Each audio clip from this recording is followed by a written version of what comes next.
राय प्रभु माता जी, प्रियंका माता जी ये बड़ा भाव से इस घर में प्रवेश किए हैं। कितने दिन हो गए? फर्स्ट डे है। अरे वाह, तो इतना सारा सामान फर्स्ट डे में आ गया पहले से ही। हाँ, तो आपके रिश्तेदार भी आए हैं, फैमिली रिलेटिव्स भी हैं, सारे डिवोटीज़ भी हैं, सारा ग्रुप भी, आपका आश्रय भी है, सब है। बहुत अच्छा है। तो भगवान हमारे घर की रक्षा करें, इसके लिए घर में हमेशा सदा कृष्ण वास रहना चाहिए। तो आपके पास ऑलरेडी गौरंगा नित्यानंद आ चुके हैं, तो आपको डरने की कोई ज़रूरत नहीं है अभी। तो क्या है, संसार में बहुत ज़रूरी है कि हम भगवान के भजन को प्राथमिकता दें। प्रमाण होना चाहिए भगवान का भजन, प्राथमिकता यानी प्रायोरिटीज़। प्रायोरिटी हमारी भगवान का भजन होना चाहिए। जब भी हम कोई घर बनाते हैं, क्या हो रहा है? इको नहीं, वो इलेक्ट्रिसिटी का तार हिल रहा है वो थोड़ा।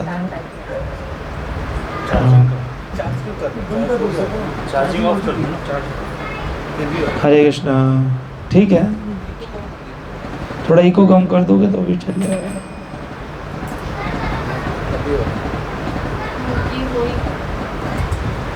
दूसरा माइक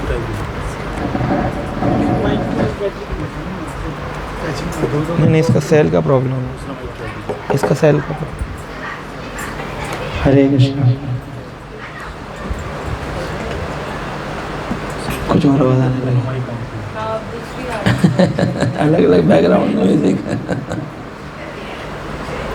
ठीक है, जो भी है सुनाई दे रहा है, चल जाएगा। तो अभी हम लोग पहले मंगलाचरण करते हैं, देन विल स्टार्ट। ओम ज्ञानतिमिरन्धस्य ज्ञानाञ्जनशलाकया चक्षुरुन्मीलितं येन तस्मै श्रीगुरवे नमः। श्रीचैतन्यमनोभीष्टं स्थापितं येन भूतले स्वयं रूपः कदा मह्यं ददाति शुद्धकान्तिः।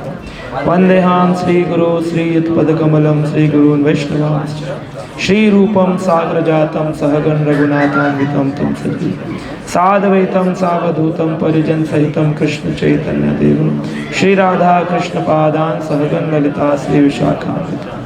हे कृष्ण करुणा सिंधु दीनबंधु जगतपते गोपेश गोपिका कांत राधा कांत नमस्ते। तप्त कांचन गौरांगी राधे वृंदावनेश्वरी वृषभानुसुते देवी प्रणमामि हरिप्रिये। वाञ्छाकल्पतरुभ्यश्च कृपा सिंधु पतितानां। जय श्री कृष्ण चैतन्य प्रभु नित्यानंद श्री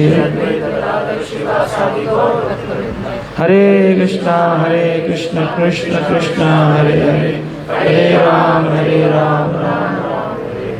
नमो विष्णुपादाय कृष्ण पृष्ठाय भूतले श्रीमते भक्तिवेदांत स्वामी इति नाम। नमस्ते सरस्वते देवे गौरवाणी निर्विशेष। हरे कृष्ण। तो आज हम भगवद गीता के 12वें अध्याय पर चर्चा करेंगे, ऐसी प्रभु जी की इच्छा थी। तो प्रभु जी ने बोला हमारे घर जब आप आएँ तो 12th chapter of Bhagavad Gita discuss करेंगे। सो हम इसमें ज़्यादा श्लोक नहीं है, तो हर श्लोक पर थोड़ा थोड़ा चर्चा करेंगे। कोशिश करेंगे पूरे 12वें अध्याय का पाठ कर सकें। तो आपके मोबाइल में अगर गीता है तो निकाल सकते हैं, साथ में बोल सकते हैं। भक्ति योग, इस अध्याय का नाम है भक्ति योग। तो भगवद गीता के अंदर 18 अध्याय हैं, उनमें से प्रमुख है भक्ति योग। इसमें भगवान, ये शुरू होता है अर्जुन के प्रश्न से। अर्जुन बोलते हैं, अर्जुन उवाच एवं सतत युक्तो ये भक्तां त्वं पर्युपासते ये चापि अक्षरम अव्यक्तम तेषां के योगवित्तं तमः। अर्जुन ने पूछा, जो आपकी सेवा में सदैव तत्पर रहते हैं या जो अव्यक्त निर्विशेष ब्रह्म की पूजा करते हैं, इन दोनों में से किसकी अधिक पूजा मानी जाए? अर्जुन का प्रश्न है कि संसार में 2 प्रकार की पूजा की विधि है, निराकार और साकार। तो कितने लोग मानते हैं भगवान निराकार है? भगवान निराकार है, कितने लोग मानते हैं? भगवान निराकार है, नहीं मानते आप लोग? प्रभु जी मानते हैं, प्रभु जी मानते निराकार है। और आप लोग क्या मानते हैं? माता जी पूछ रही निराकार से मतलब क्या है? आप जानते होंगे भगवान के दो स्वरूप हैं, एक आकार है, एक निराकार है। आकार है, मूर्ति है। हाँ हाँ निराकार बिना मूर्ति। हाँ, तो कौन सा रूप भगवान का सही रूप है?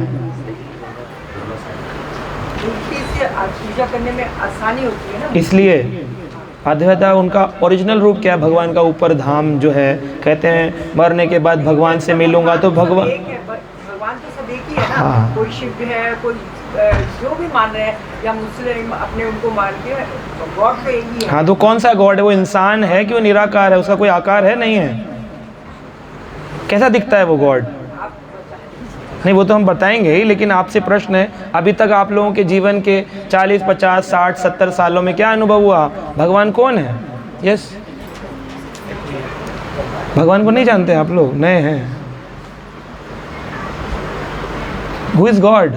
फॉर्मफुल और फॉर्मलेस? तो है हम लोग, लेकिन आपके श्रीमुख से जो हम तो आकार ही मानते हैं। आकार मानते हैं ना। ठीक है, तो अर्जुन के प्रश्न से सुनेंगे, गीता में भगवान ने महाभारत में क्या कहा। तो गीता में भगवान अर्जुन भगवान से प्रश्न पूछते हैं कि हे भगवान, मुझे बताइए भगवान का स्वरूप निराकार है कि भगवान का स्वरूप आकार का है।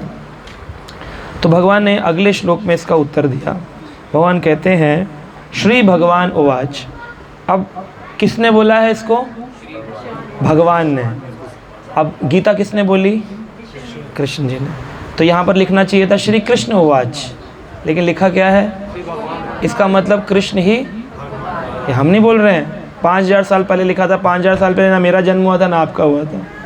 5000 साल पहले वेद व्यास जी ने लिखा श्री भगवान उवाच, यानी कि कृष्ण ही भगवान है, क्योंकि कृष्ण ही गीता बोल रहे थे। शिव जी तो नहीं बोल रहे थे, गणेश जी तो नहीं बोल रहे थे, कौन बोल रहे थे? कृष्ण बोल रहे थे। तो कृष्ण ही भगवान है, भगवान ही कृष्ण है, इस बात से वेद व्यास जी स्थापित करते हैं। फिर पहला श्लोक क्या कहा? मयि आवेश्य मनो ये माम नित्य युक्ता उपासते श्रद्धाया पर्युपातस्ते मे युक्त तम मतः। श्री भगवान ने कहा, भगवान कहते हैं, मयि आवेश्य मनो ये माम, मुझ में जो स्थिर करके नित्य युक्त उपासते, अपने मन को जो मुझ में लगा करके उपासना रोज करता है। ये नहीं कभी कभी जन्माष्टमी में हम भी जाते हैं प्रभु जी मंदिर, पर सोमवार को शिव जी के मंदिर जाते हैं, मंगलवार को हनुमान जी के जाते हैं, बुधवार को हम चले जाते हैं चंद्रमा की पूजा करने, बृहस्पतिवार को केले के पेड़ में थोड़ा चने चढ़ा लेते हैं और सत्यनारायण की कथा पढ़ लेते हैं, और फिर शुक्रवार को संतोषी माता, शनिवार को तेल चढ़ा लेते हैं, इतवार को थोड़ा छुट्टी होती है तो सूरज को चला के काम चला देते हैं। तो बोलते हैं नहीं नहीं, नित्य युक्त उपासते, जो रोज नित्य रूप से मेरा उपासन करते हैं। मई आवेश्य मनो ये माम, अपने मन में मेरे, आवेश्य का मतलब है अपने मन को मुझ में स्थिर कर देते हैं। मन में हर टाइम बस पता हो भगवान कृष्ण है, कृष्ण ही भगवान है, भगवान कृष्ण है, कृष्ण भगवान है, ये भगवान ने बोला। ये नहीं कि शिव जी भी हैं, बोले इसमें देख लो, जिसकी रही भावना जैसी प्रभु मूर्त देखी तैसी, ऐसा नहीं है। हर मूर्त में भगवान का दर्शन करना पड़ेगा। लकड़ी का स्वरूप भी दिखे तो बोले तो कृष्ण का ही रूप है, काला रंग का कुछ भी दिख जाए, टीवी दिख जाए, बोले तो कृष्ण की आंख है, काले रंग की कृष्ण की आंख, हर जगह कृष्ण की। जिधर जिधर मेरा ध्यान जाए होए इष्ट देव स्फूर्ति, इष्ट देव की स्फूर्ति हो, वो व्यक्ति सही में मन में स्थिर किया है भगवान को। श्रद्धाया, और साथ में ये नहीं खाली बोल दिया, बोले प्रभु जी आए थे, बड़ी जोर से बोल रहे थे तो हम भी मान लिए कि होंगे, लेकिन मानते नहीं मन में। तो बोले नहीं नहीं, श्रद्धाया, फेथफुल होना चाहिए, साथ में श्रद्धा भी होनी चाहिए। श्रद्धा से मानो परि उपासते, और श्रद्धा से जो पूजा करता है, मैं युक्त तमह मतः, मैं उनको मानता हूँ कि वो सिद्ध है, परम सिद्ध। जो व्यक्ति कृष्ण की पूर्ण विश्वास के साथ अपने मन में स्थिर करके नित्य पूजा करते हैं, उनको माना जाता है ये सही मायने में सिद्ध व्यक्ति है। कौन व्यक्ति सिद्ध है? कौन है सिद्ध? जो मन में कृष्ण को स्थिर करके श्रद्धा पूर्वक नित्य उनकी उपासना करता है, सबसे बड़ा सिद्ध पुरुष है। ये नहीं होता आंख बंद करके जो पेड़ के नीचे बैठा मिट्टी के अंदर आधा दबा हुआ बोले सिद्ध पुरुष है।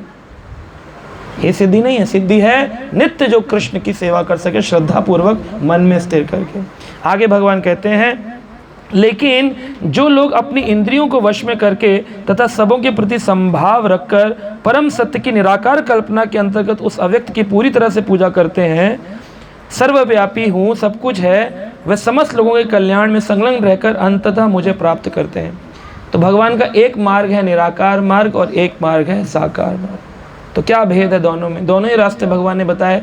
12वें के दूसरे श्लोक में बोले साकार और तीसरे में बोले निराकार। तो हम किसको पकड़ के चलें? तो उन्होंने कहा जैसे एक बर्फ़ है, पानी आजकल फ्रिज में आप जमाते हैं, उसकी ट्रे को जब पानी को अंदर रखते हैं तो पानी का क्या रूप है? निराकार है कि साकार है? निराकार है। जिस आकार में डाल दें, गोले में डालें तो गोल बर्फ़, स्क्वायर में डालें तो स्क्वायर बर्फ़, स्ट्रेट में डालें तो स्ट्रेट क्यूब्स, जैसे डाल देंगे रेक्टेंगल में तो रेक्टेंगल क्यूब, रेक्टेंगल्स आ जाएंगे आइस। तो इस प्रकार से हम देखते हैं कि भगवान के जो ये पानी का उदाहरण है कि जल का कोई आकार नहीं है, लेकिन बर्फ़ का आकार होता है कि नहीं? स्क्वायर बर्फ़ को आप राउंड बर्फ़ नहीं कह सकते हैं।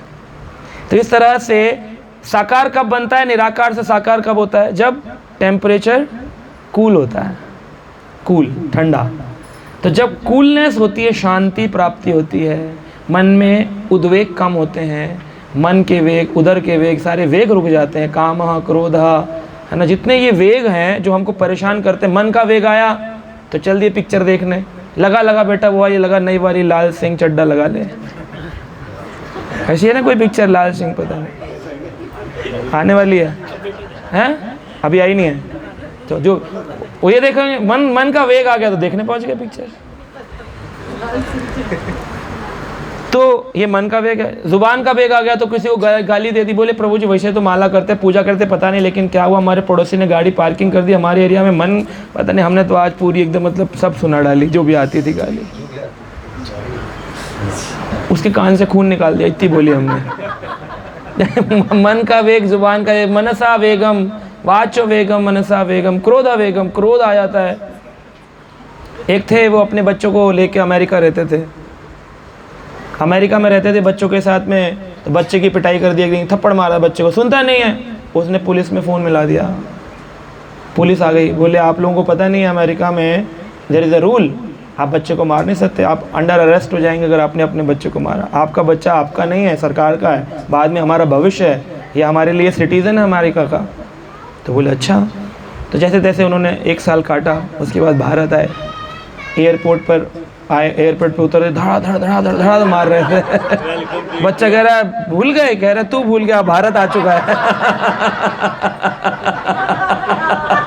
अब पिट तो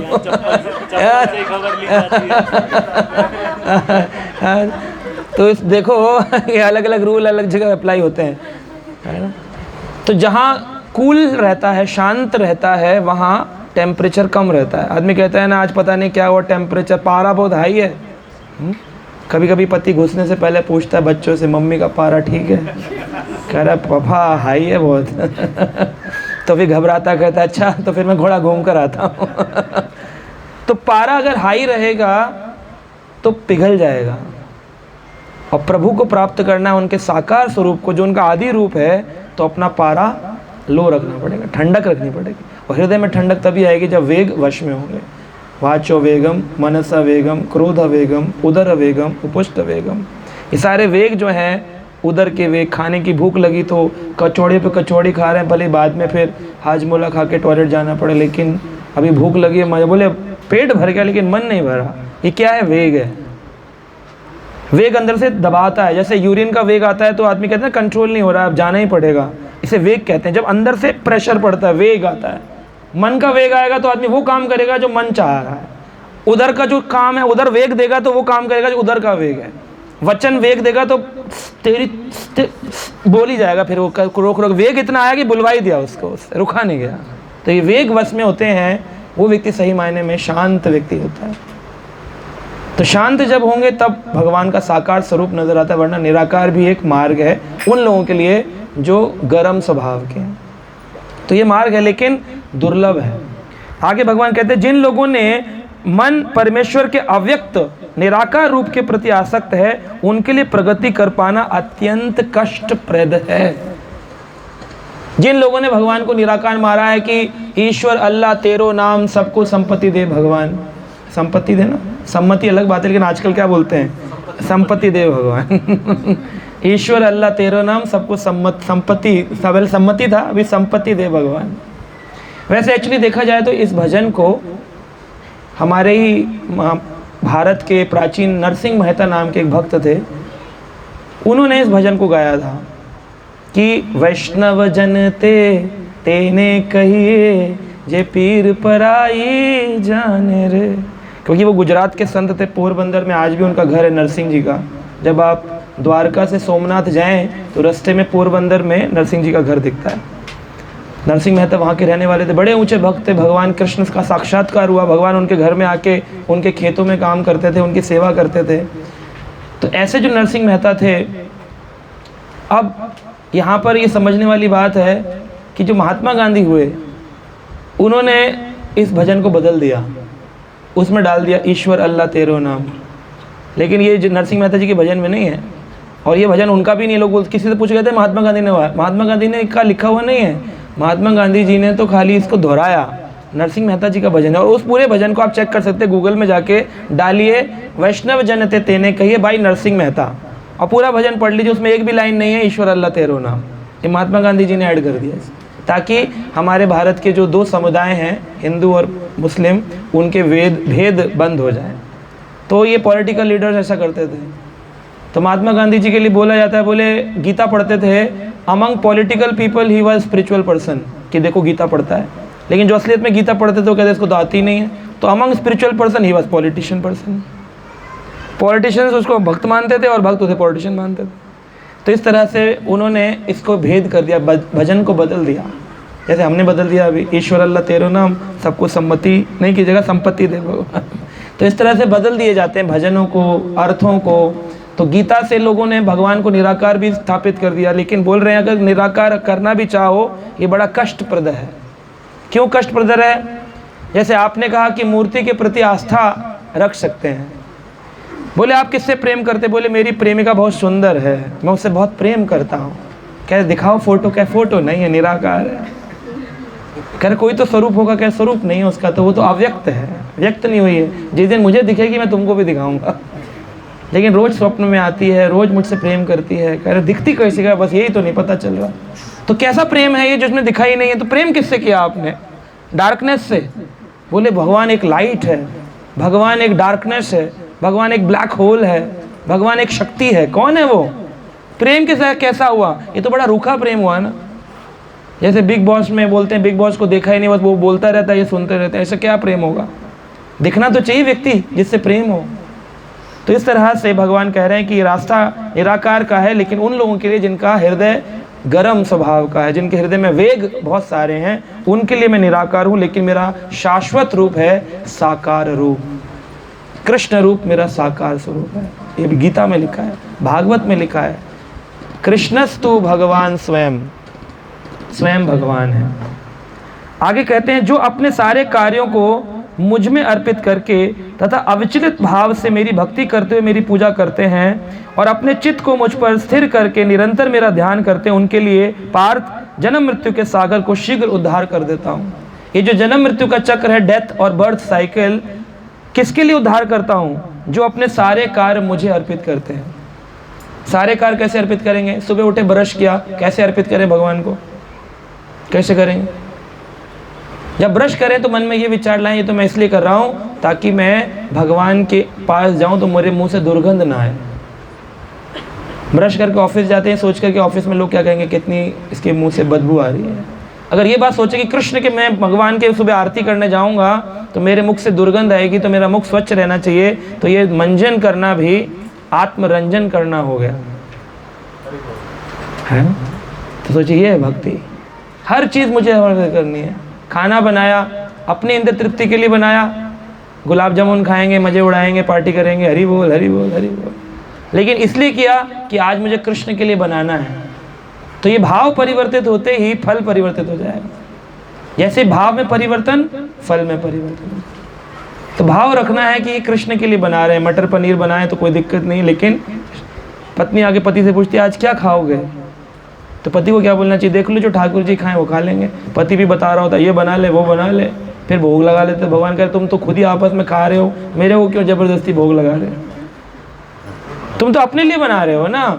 भगवान ने गीता में कहा कि जो अपने लिए बनाते हैं, अपनी इंद्र तृप्ति के लिए खाना बनाते हैं, केवल पाप खाते हैं। भगवत गीता 3 अध्याय 13 नंबर श्लोक पढ़ लीजिए, प्रमाणित बातें हैं। कोई भी बात ये नहीं है कि आए थे और मन की बातें बोलकर चले गए। यज्ञ शिष्टान अश्नो मुच्यन्ते सर्व कल विषम भुजन्ते ते अघम पापम ये पच्यन्ते आत्म कारणात् 3:13। क्या बोलते हैं कि अगर कोई अपने लिए भोजन बना रहा है तो उसका इंद्र तृप्ति करने से, भोजन खाने से भी, चाहे सत्वगुणी खाए, बिना मांस मदिरा के खाए, उसको पाप लगता है। भगवान को डोसा नहीं खिलाया टाइम से। हाँ भगवान को डोसा नहीं खिलाया, हम खिला देते हैं, खुद ही खाना होता है। हाँ तो खुद ही खाना होता है। वो तो मन में डोसा खाने का मन होता है, बोले आज ठाकुर जी के लिए डोसा बना लेते हैं, बड़े दिन से डोसा नहीं खिलाया, तेरे मन में खुद आ रहा है डोसा का। तो ये भाव जब बदल जाएंगे तब उसके फल भी बदल जाते हैं। तो यहाँ भगवान कह रहे हैं जो अविचलित भाव से मेरी भक्ति करता है, विचलित भाव से नहीं, अविचलित भाव से, कि थोड़ा सा लेफ्ट राइट हुआ, बोले ये लो तुम्हारी कंठी माला, है ना, भूखे भजन ना हो गोपाला, ये लो तुम्हारी कंठी उतार के दे जाते हैं। प्रसाद में लेट हो जाते, बोले बहुत हुआ, बस अब इससे ज़्यादा नहीं हो पाएगा, तुम्हें साधु बनना है तुम बनो, हम तो भोजन करने आए थे, प्रसाद इस्कॉन का बढ़िया मिलता था, पहले तो तुम खूब खिलाते थे, अब खिचड़ी में टरका देते हो, कहते हो लेक्चर के बाद मिलेगा, ये थोड़ी होता है। तो जो अविचलित भाव से मेरी पूजा करते हैं और अपने चित्त को मुझ पर स्थिर करके निरंतर मेरा ध्यान करते हैं। निरंतर ध्यान कैसे हो? तो इसीलिए हम लोग, आप देख रहे होंगे कि गले में माला रहती है, और गले में जो कंठी माला, गले में जो जप माला रहती है, जब भी समय मिले तो भगवान को पुकारने का सरल तरीका है कलयुग में, हरे कृष्णा कृष्णा कृष्णा हरे हरे, हरे राम राम राम हरे हरे। कहते हैं मुझे भगवान में अपने चित्त को स्थिर करो, मुझ भगवान में अपने चित्त को स्थिर करो। अब स्थिर कैसे करो? मन तो लगा लेंगे लेकिन स्थिर नहीं होता, वो अस्थिर रहता है, कभी लगता है कभी नहीं लगता है, क्योंकि हमारे अंदर अनर्थ भरे हुए हैं। घन तरल नाम का अनर्थ हमारे अंदर, उसका सिम्टम है, कभी घन हो जाएगा कभी तरल हो जाएगा, कभी सॉलिडिफाई कभी लिक्विडिफाई, कभी सॉलिडिफाई कभी लिक्विडिफाई। किसी ने मेरे से बुरा बर्ताव कर दिया, आज का दिन मूड खराब हो गया, माला भी खराब, स्टडी भी खराब, भक्ति भी खराब, विचलित हो गया। कोई मार भी दे तब भी मेरा भजन ना छूटे। इस प्रकार की स्थिरता का भाव लेकर के आना है। प्रहलाद के साथ में कितना दुर्व्यवहार हुआ, जानते हैं प्रहलाद को आप? छोटे से बालक थे, 5 साल के, पिता नहीं, छोड़ दो दूसरे पड़ोसी ने कहा और टीचर ने कहा और कुछ नहीं, पिता ने ही मारने की कोशिश करी, जहर देकर, पहाड़ से फेंककर, पानी में डुबोकर, पत्थर से कुचलवाकर, हाथी से दबाकर, आग में जलाकर, लेकिन क्या भजन छोड़ा? आंख बंद करके बोलते रहे, ओम नमो भगवते वासुदेवाय, ओम नमो भगवते वासुदेवाय, ओम नमो भगवते वासुदेवाय। क्यों? स्थिर था, इतना स्थिर था कि जो उनकी बुआ थी उसका नाम था होलिका, उसकी गोदी में बिठाया, बोले ब्रह्मा जी से वरदान मिला है कि मैं, एक शॉल है उसको ओढ़कर बैठूंगी तो आग लग जाएगी, मैं बच जाऊंगी, प्रहलाद जल जाएगा। प्रहलाद भी हंसी खुशी बैठ गए बुआ की गोदी में। अब शॉल ब्रह्मा जी के द्वारा दी गई थी जो जल नहीं सकती थी, तो फिर होलिका जल कैसे गई? हर साल होली बनाते हैं, जलाते हैं, कैसे जल गई? ऐसे जल गई कि होलिका का जो शॉल था वो तो बच गया, उसने तो उसको रक्षा करी, वरना ब्रह्मा जी का वरदान फेल हो जाता। बाद में ब्रह्मा जी कंप्लेंट करते, बोले यार फीडबैक सेशन में बताना पड़ेगा ठाकुर जी को कि तुमने बल दिया है, मैं आशीर्वाद देता हूँ, बाद में काम नहीं करता। तो बाद में कंप्लेंट बॉक्स में चली जाती कंप्लेंट। भगवान सब कुछ सेटल कर देते हैं पहले। भगवान ने बोला कि देखो ब्रह्मा जी का वरदान से तो तू बच गई, लेकिन मेरे भक्त के साथ जो तूने दुर्व्यवहार किया ना, उसकी रोष अग्नि, उसकी क्रोध अग्नि भगवान के सुदर्शन से निकली, उसकी आग में भस्म होकर के होलिका जल गई। तो ये बात है कि भक्त की रक्षा भगवान करते हैं। तो भगवान कह रहे हैं मुझ भगवान में अपने चित्त को स्थिर करो और सारी बुद्धि मुझ में लगाओ। आधी बुद्धि नहीं बोला है, क्या बोला है? कहीं बोला आधी बुद्धि लगाओ? तो बोले ऐसे थोड़ी होता है, घर बार छोड़ो, ऐसे थोड़ी होता है। भगवान ने घर छोड़ने को नहीं कहा, बुद्धि को लगाने को कहा। इंटेलिजेंस, हमारे शरीर में 3 सटल चीज़ें होती हैं, माइंड, इंटेलिजेंस, ईगो। मन, बुद्धि, अहंकार। तो मन, बुद्धि और अहंकार अगर आपने लगा लिया, आपका जीवन दिव्य हो जाएगा, डिवाइन। लोग बोलते हैं I met a saint, divinely saint. वो डिवाइनली कैसे बन जाते हैं? बिकॉज उनका मन कृष्ण में होता है, उनकी बुद्धि कृष्ण में होती है और उनकी अहंकार नष्ट हो जाती है। ये 3 चीज़ें नष्ट हो जाएं तो आपकी आत्मा शरीर से मिल जाएगी, और शरीर से आत्मा का स्पर्श हो जाने पर शरीर दिव्य हो जाएगा। बीच में क्या रोक रहा है? जैसे मान लो एक बल्ब है, बल्ब के ऊपर चारों तरफ से लोहे का एक कवरिंग लगा रखी है और लाइट जला रखी है पूरी 300 वाट की, लेकिन पूरे कमरे में अंधेरा है। क्या चीज रोक रही है? लोहे का जो कवर है, ये रोक रहा है बल्ब की रोशनी पूरे कमरे में जाने से। तो क्या करना है? अगर पूरे कमरे में रोशनी फैलानी तो क्या करना होगा? कवर क्या है? मन, बुद्धि, अहंकार, इसको तोड़ना है। जैसे ये कवर टूट जाएगा, लाइट तो पूरी चली रही है, पूरे कमरे में 300 वाट का प्रकाश फैल जाएगा। तो हमारी आत्मा छोटी सी सूक्ष्म रूप में है, पूरे शरीर के अंदर अंधकार पड़ा हुआ है, क्योंकि जो ऊपर कवरिंग है उसमें मन, बुद्धि, अहंकार ने पकड़ रखा है। जैसे ही मन कृष्ण में जुड़ जाता है, बुद्धि कृष्ण में लग जाती है और अहंकार नष्ट हो जाता है कि मैं ये शरीर हूँ, तुरंत कवरिंग टूटते ही शरीर के अंदर दिव्य रोशनी प्रकट होती है। काला सा शरीर के रूप वाला व्यक्ति भी तेजवान हो जाता है। एफल्जेंस क्यों हो जाता है? आत्मा का प्रकाश उसके शरीर में फैल जाता है। पूरा 300 वाट का बल्ब जल रहा होता है चेतना के अंदर, पूरा कॉन्शियसनेस में। So this is how devotees effulgence होते हैं। डिवोटीज़ बहुत तेजवान दिखते हैं। उनको किसी ब्यूटी पार्लर में जाकर के फेशियल कराने की ज़रूरत नहीं होती है, उनका शरीर दिव्य बन जाता है। और कंपटीशन करके देख लीजिए, हमारे एक भक्त का, कोई काले रंग का एक भक्त हो जो हरि नाम लेता हो, और एक बहुत सुंदर विश्व सुंदरी हो, दोनों को खड़ा कर दो, आप खुद ही बताएंगे काले वाले प्रभु जी ज़्यादा चमक रहे हैं। इसका अनुभव है, सब भक्तों को जो देखते हैं अनुभव है इनको। भगवान का भजन करने से ये जो ऊपर की कवरिंग है ये टूट जाती है। तो इसलिए भगवान कह रहे हैं सारी बुद्धि मुझ में लगाओ, आधी बुद्धि नहीं लगाओ। हे अर्जुन, हे धनंजय, यदि तुम अपने चित्त को अविचल भाव से मुझ पर स्थिर नहीं कर सकते हो, तो अब भगवान यहाँ ऑप्शन दे रहे हैं। सबसे पहला ऑप्शन क्या है? नंबर 1, अविचलित भाव से सारी बुद्धि मुझ में लगाओ। ये पहला है, फर्स्ट। अब इसको टाइटल 1 2 3 डालिए। पहला भगवान ने आपको आदेश, भगवान लोग बोलते हैं ना, हम कैसे जाने भगवान हमसे क्या चाहता है? ये चाहता है। ये गीता मैनुअल दिया गया है हमारे लिए। जैसे वॉशिंग मशीन के साथ एक मैनुअल आता है, बोले ऐसे वॉशिंग मशीन चलेगी, ऐसे मोबाइल चलेगा, उसको पढ़ोगे नहीं तो कैसे पता चलेगा? पढ़ना तो पड़ेगा। तो पढ़ते हैं तो पता चलता है। पहले बोला सारी बुद्धि मुझ में लगाओ, मन को मुझ में लगाओ। दूसरा कह रहे हैं, हे धनंजय, यदि तुम अपने चित्त को भी मुझ पर स्थिर नहीं कर सकते हो, तो भक्ति योग के विधि विधानों का पालन करो। विधि विधान क्या होते हैं? विधि विधान होते हैं नियम। जैसे सुबह 4:30 बजे उठ कर के मंगल आरती करना है ना, दिन में कम से कम 2 बार स्नान करना, घर में विग्रह रख कर के उनको 2 बार भोग लगाना, कम से कम 2 बार आरती करना, हरे कृष्ण महामंत्र का जप करना। मन नहीं है, प्रेम नहीं है भगवान से। भगवान कौन है हमको कुछ मालूम नहीं है, लेकिन विधि विधान का पालन कर रहे हैं क्योंकि हमें गुरु जी ने कहा करो तो हम कर रहे हैं। Just for the sake of doing it, but we are doing it. Doctor ने बोला ये दवाई लो, इससे आपके बुखार उतर जाएगा। बुखार उतर नहीं रहा है, लेकिन हम दवाई खा रहे होते हैं।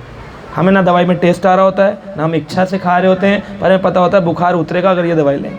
तो औषधि से रोग मुक्त होंगे, औषधि लेनी पड़ेगी। तो विधि विधान औषधि की तरह काम करते, लाइक अ मेडिसिन। तो सेकंड ऑप्शन दिया भगवान ने, विधि विधानों का पालन करो। यदि तुम भक्तियों के विधि विधानों का भी अभ्यास नहीं कर सकते हो, 2 लेवल हो गया, 3rd लेवल, अगर ये भी अभ्यास नहीं कर सकते हो तो मेरे लिए कर्म करने का प्रयत्न करो। ये 3rd लेवल आ गया कि अगर ये भी नहीं कर सकते हो, देना, अगर ये भी नहीं कर सकते हो तो क्या करो? कर्म करने का प्रयत्न करो, मेरे लिए कर्म करो। क्योंकि मेरे लिए कर्म करने से तुम पूर्ण अवस्था को प्राप्त करोगे, यानी सिद्धि को। मेरे लिए कर्म करने का प्रयत्न मतलब कि जो भी काम करो उसे कृष्ण के लिए करो। नौकरी करने जाओ तो बोले नौकरी करने जा रहा हूँ कृष्ण के लिए, जो पैसा मिलेगा, मान लो 50,000 रुपये सैलरी आएगी, तो उसमें से 5,000 रुपये कृष्ण की सेवा में लगाऊंगा। पढ़ाई करने जाऊंगा, IIT इंजीनियर बनूंगा, ताकि इंजीनियर बन के जब लोगों को कृष्ण के बारे में बताऊं तो संसार के मूर्ख लोग जो हैं, जो भगवान को नहीं जानते हैं, वो लोग कभी ये ना बोले अरे देखो जो पढ़े लिखे नहीं होते ना, फेलियर्स डू भक्ति। ऐसे लोगों के चमाटा मार सकें कि फेलियर्स नहीं करते, देख मैंने IIT से किया है, अब मैं भक्ति भी कर रहा हूँ। तो सक्सेसफुल पीपल डू भक्ति, फेलियर्स डोंट डू भक्ति। ये बोल सकूं इसलिए मैं पढ़ूंगा। तो उसकी पढ़ाई भी क्या बन गई? कृष्ण भक्ति बन गई। तो इसलिए कई बार लोग बोलते हैं जी पढ़ाई छोड़ दे, भक्ति करने का मन है पढ़ाई। मैं कहता हूँ नहीं, पढ़ो, इतना पढ़ो, इतना पढ़ो। संसार के सामने लोगों को जब बोलो कि प्रभु जी इतना पढ़कर ये कर रहे हैं, तब लोगों को विश्वास होगा कि पढ़े लिखे समझदार लोग ही भक्ति कर सकते हैं, अनपढ़ नहीं कर सकते। जो अनपढ़ होते हैं, जिनको पता नहीं होता पढ़ाई लिखाई का, दे डोंट डू भक्ति, उनको पता ही नहीं इंपॉर्टेंस। लोग बोले भक्ति की क्या इंपॉर्टेंस है? मैंने कहा बहुत इंपॉर्टेंस है। मान लो एक आदमी रोड पर जा रहा है, उसका एक्सीडेंट हो गया और उसका कुर्ता फट गया, तो कुर्ते को रफू कराने गया टेलर के पास, तो कितने रुपए लेगा टेलर रफू करने के? 100 रुपये लेगा। लेकिन टेलर के पास जब रफू कराने गया तो देखा कि अरे कुर्ते के नीचे एलर्जी हो गई, पूरे शरीर पर स्किन एलर्जी हो गई, एक्सीडेंट हुआ था, एलर्जी हो गई। तो डर्मेटोलॉजिस्ट के पास गया। डर्मेटोलॉजिस्ट के पास गया, डॉक्टर कितने ले लेगा उससे? 500 रुपये हजार। लेकिन जब डर्मेटोलॉजिस्ट के पास गया तो पता चला कि पेन हो रहा है। डॉक्टर बोला अरे पेन हो रहा है, स्किन बाद में चेक कराना, अभी तो पहले अपनी हड्डी ठीक कराओ, आपको हड्डी टूट गई है। तो ऑर्थो के पास चला गया। अब ऑर्थो कितने लेगा हड्डी ठीक करने का? 10,000, 5,000 प्लास्टर के। लेकिन डॉक्टर के पास जब गया हड्डी का, तब बोला कि अरे दर्द हो रहा है। डॉक्टर ने चेकअप किया, टेस्ट किया, बोला अरे आपको तो हार्ट प्रॉब्लम है, हार्ट अटैक आया हुआ है। तो पहले हड्डी ठीक कराएगा कि कार्डियक के पास जाएगा? कार्डियक हॉस्पिटल के पास। कार्डियक के पास पहुंचा, कार्डियक कितने रुपए ले लेगा? 1.5 लाख रुपए, 2 लाख रुपए स्टंट डालने के। अब कार्डियक के पास गया तो पता चला कि इसकी तो आत्मा ही निकल गई शरीर से। अब किसके पास जाएगा? भक्त के पास जाएगा। बोलेगा प्रभु जी अब क्या करना है, मर गए तो उसकी कीमत कितनी होनी चाहिए? 1.5 लाख से ज़्यादा हो गई। ये है भक्ति की कीमत। तभी पूछ रहे होते हैं बड़े बड़े लोग फ़ोन करके मेरे को, प्रभु जी ये गुजर गए, अब क्या करना चाहिए? पर जीते जी नहीं पूछा, आप पूछ रहे हैं क्या करना चाहिए, क्योंकि इसकी कीमत उससे ज़्यादा, 1.5 लाख से ज़्यादा कीमत होगी। इंपॉर्टेंस है भक्ति की। इसीलिए कहते हैं आत्मवत्तु सर्व रक्षेतु। अगर किसी चीज़ की रक्षा करनी है तो आत्मा की रक्षा कर लो, बाकी सारी चीज़ों की रक्षा अपने आप हो जाएगी। सबसे इंपॉर्टेंट है आत्मवत्तु सर्व रक्षेतु। आत्मा की रक्षा करना सबसे प्रायोरिटी कंसेप्ट है लाइफ का, अपनी रक्षा करना। आप रोड पर जा रहे हो, नया नया तारकोल बिछा हुआ है, आप जूता पहन के नया निकले, नया शू था आपका, चप्पल का सोल निकल गया आपका, तो आप क्या देखोगे? जूता फट गया या पैर बच गया? ये तो नहीं देखोगे जूता फट गया, वो महंगा, और उसमें पैर रख दोगे गरम गरम उसमें तारकोल। कार का एक्सीडेंट हो गया, नई खरीदी थी, क्या देखोगे? ड्राइवर बचा या ये देखो कहाँ का डेंट पड़ा? ऐसे ही शरीर का ड्राइवर कौन है? हम, आत्मा। वही शरीर को चला रही है। आत्मा हम निकल जाते हैं, ये शरीर डेड बॉडी बन जाता है। तो जब तक इस शरीर में हम हैं, ये 1 इंच भी नहीं मूव कर सकती इसके बिना। ड्राइवर आउट होते ही डेड बॉडी, अंदर आते ही एक्टिव बॉडी, बाहर होते ही डेड बॉडी। जैसे गाड़ी पे से बाहर निकल गए, बेकार खड़ी है, चाहे मर्सिडीज ही क्यों ना हो, ड्राइवर बैठते ही चलने लग जाएगी, चाहे मारुति क्यों ना हो। ऐसे ही ड्राइवर की इंपॉर्टेंस है। तो आत्मवत्तु सर्व रक्षेतु, तो एक्सीडेंट में कार के इंपॉर्टेंस है ड्राइवर की रक्षा करना। ऐसे ही शरीर के साथ जीवन में कोई भी प्रॉब्लम हो, लेकिन अगर आत्मा की रक्षा हो गई तो सब कुछ रक्षा हो गई। कई बार लोग बोलते हैं कि जी मरने से निश्चय होता है ना, मरे कैसे, डेथ कैसे हुई? बोले जी उनकी तो डेथ ना बेड पे लेटे लेटे हो गई, बड़ी अच्छी मृत्यु थी उनकी।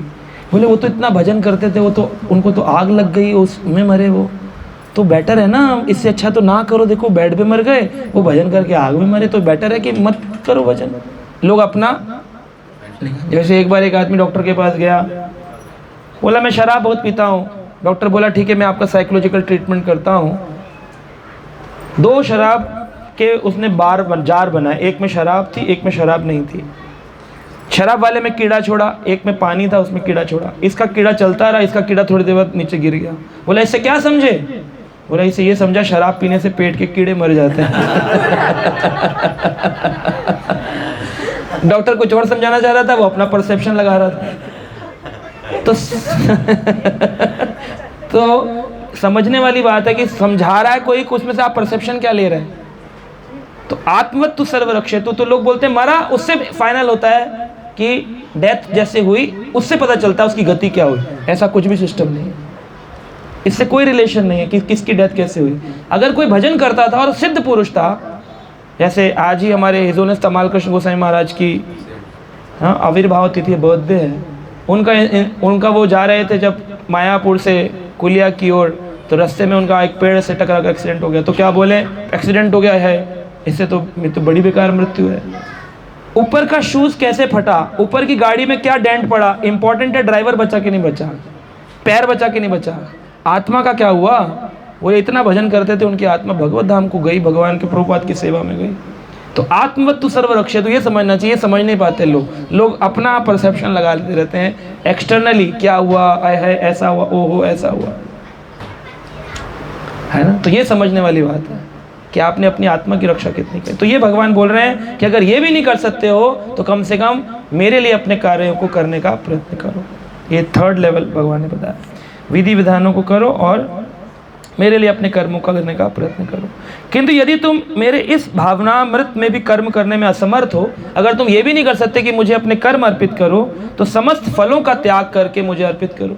यानी मैं नौकरी तो करता हूँ अपने लिए, लेकिन उस नौकरी से जो रिजल्ट आता है तो मैं थोड़ा सा सुदामा सेवा का डोनेशन दे देता हूँ। बोले अब ज़्यादा तो टाइम नहीं है हमारे पास कि हम मंदिर जाएं, कथा करें, कीर्तन करें, अपना हर चीज़ भगवान को इतना नहीं कर सकते, लेकिन हाँ चलो मंदिर बन रहा है तो थोड़ा 5-6 हज़ार रुपये महीने का डोनेशन दे देते हैं। फलों को त्यागो।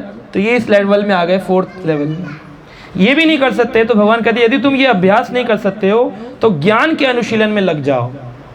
ज्ञान के अनुशीलन में यानी कि गीता पढ़ो, भागवत पढ़ो, और घर में बैठ कर के तुम कुछ दे नहीं रहे हो तो कम से कम अपनी शुद्धि तो करो, अपना नाम जप करो, ज्ञान के अनुशीलन में लगो। लेकिन ज्ञान से श्रेष्ठ ध्यान है, पढ़ने के साथ साथ कृष्ण का ध्यान करो, और ध्यान से भी श्रेष्ठ कर्म फलों का परित्याग, क्योंकि ऐसे त्याग से मनुष्य को मन शांति प्राप्त होती है। कर्म फल का त्याग कैसे? कर्म फल का त्याग बड़ा इंपॉर्टेंट है। जैसे अभी बात हो रही थी ऑर्गन डोनेशन को लेकर के, मुझे प्रश्न पूछा, कल भी एक माता जी हैं फिलाडेल्फिया से, उन्होंने क्वेश्चन पूछा कि हमारे दूर के रिश्तेदार हैं, उन्हें ऑर्गन देना चाहिए नहीं देना चाहिए? तो मैंने उनको बोला नहीं देना चाहिए। बोले क्यों नहीं देना चाहिए? तो अच्छी बात है, अगर मेरी किडनी, मेरी आँख, मेरा लीवर किसी के काम आ जाए तो मेरा क्या जाता है? तो मैंने उनको बोला कि मेरे पास एक गाड़ी है जो कि मेरे नाम पर रजिस्टर्ड है, आरसी में मेरा नाम, वो मैंने किसी प्रभु जी को दे दी और उससे उन्होंने मर्डर कर दिया या एक्सीडेंट कर दिया, तो पकड़ा कौन जाएगा? जिसके नाम पे आरसी है। तो जब भगवान ने हमको ये शरीर दिया, हमारे कर्मों के अकॉर्डिंगली हमको एक शरीर दिया, ब्राह्मण में, क्षत्रिय में, वैश्य में, शूद्र में, गोरा, काला, छोटा, लंबा, सुंदर, कुरूप, अच्छा पढ़ा लिखा, कम पढ़ा लिखा, गरीब, अमीर, ये कर्मों के अनुसार शरीर हमारे नाम पर आरसी रजिस्टर होकर मिली। अब हमने उसको किसी और को दे दिया। वो गाड़ी चला करके अगर आँख लेकर के उससे वो गलत काम कर रहा है, लीवर लेकर के वो शराब पी रहा है, क्योंकि पहले लीवर काम नहीं करता था लेकिन अब लीवर ठीक हो गया, नया मिल गया तो वो खूब पी रहा है, तो आपकी गाड़ी से वो मर्डर कर रहा है, एक्सीडेंट कर रहा है, तो उसके पकड़ा कौन जाएगा? तो बोले फिर किसी को नहीं देना चाहिए, वैष्णवों को भी नहीं। मैं कहा वैष्णव को दे सकते हैं लेकिन दान के भाव से नहीं देना है, वैष्णव सेवा के भाव से देना है। कि वैष्णव को जरूरत हो तो दे सकते, होना चाहिए ना। हाँ मतलब वही तो देख करके देना है। वैष्णव हो, ऐसा कौन भक्त होता है गाली देता है? वैसे भक्त थोड़ी होता है, वो गलत इंसान होता है, भक्त नहीं होता। भक्त होगा तो गलत नहीं होगा, गलत होगा भक्त नहीं होगा। गुरु होगा वो बोगस नहीं होगा, बोगस होगा वो गुरु नहीं होगा, है ना। तो ये समझने वाली बात। तो इस तरह से हमें वैष्णव सेवा करनी चाहिए। दूसरा कारण है क्यों नहीं देना चाहिए कि अगर आपने मान लो मैंने सोचा पुण्य कर्म के लिए दिया है ना जी, गलत क्या है इसमें? पाप तो नहीं, हम तो मदद ही कर रहे हैं ना। तो पुण्य प्राप्त करके आप स्वर्ग जाओगे, और स्वर्ग में जाते आपको, जैसे प्रियंका माता जी ने ये माला डाली, आपको स्वर्ग में जाते ही माला डाली जाएगी इंद्र के द्वारा, और माला मिलते ही आपको एक गद्दी दे जाएगी, बोले आप यहाँ रहिए, और वो माला धीरे धीरे एक एक दिन करके मुरझाएगी, और जब ये माला पूरी मुरझा जाएगी, इसके सारे फूल, तो ऊपर से एक लात पड़ेगी, कहेंगे तुम्हारा स्वर्ग का भोग खत्म हो गया।